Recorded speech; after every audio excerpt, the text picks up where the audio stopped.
చాలామంది రాత్రికి రాత్రే ధనవంతులు అయిపోవాలి, అన్ని రకాల ఐశ్వర్యాలు కలగాలి, అధికారం అన్ని చేతిలోకి రావాలి, ఇట్లాంటి కోరికలు ఉంటాయి. ఈ కోరికలన్నీ తీర్చేది రాహు మాత్రమే. రాహు ఎక్కువైనా ప్రమాదమే, తక్కువైనా ప్రమాదమే. రాహు ఎక్కువ కూడా స్టాండర్డ్గా ఉండాలి. దానికి చేయాల్సిన చిన్న మార్గము, ప్రతిరోజు ఇంట్లో బాత్రూంలో 4 అగ్గిపుల్లలు వెలిగించాలి.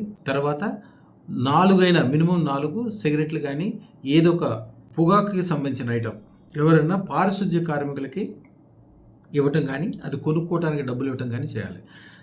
ఎమ్మటే రాహువు అనుకూలం అవటం వలన అలాంటి రాత్రికి రాత్రి విపరీతమైన ధనం రావటము, గొప్పవాళ్ళు అవటము, అన్ని రకాలుగా సుఖ సంపదలు కలగటము ఇది. ఇదివరకు మా తాతగారు ఒకరికి ఎక్స్ఎమ్మెల్యే, యాక్చువల్గా ఆయన లారీ డ్రైవరు. నేను రాత్రి గొప్పవడం వాళ్ళంటే ఆయన 3 నెలల్లోనే ఎమ్మెల్యే కూడా అయ్యాడు. తర్వాత చాలా గొప్ప పదవులు, ఆస్తులు, అంతస్తులు సంపాదించాడు. దానికి మా తాతగారు చెప్పిన తత్రం ఇదే. ఆయన దగ్గర ఉన్న చుట్టాలు బీడీలు నువ్వు మానేసి మీ వాళ్ళందరికీ, పారిశుద్ధ్య కార్మికులకి అందరికీ పెంచబెట్టమన్నాడు. అదృష్టరత్న దారణం వలన రాహువు పూర్తిగా కంట్రోల్ అవటం వలన అదృష్టము విపరీతంగా కురిసి మీరు అనుకునే కోరికలన్నీ 9 నిమిషాల్లోనో, 9 గంటల్లోనో, 9 రోజుల్లోనో అద్భుతాలు జరిగే అవకాశం దీనివల్లే ఉంటుంది. అదృష్టరత్న దారణ అద్భుతం. ఈ ఛానల్ అందరూ సబ్స్క్రైబ్ చేసుకోండి. శుభం భూయాత్.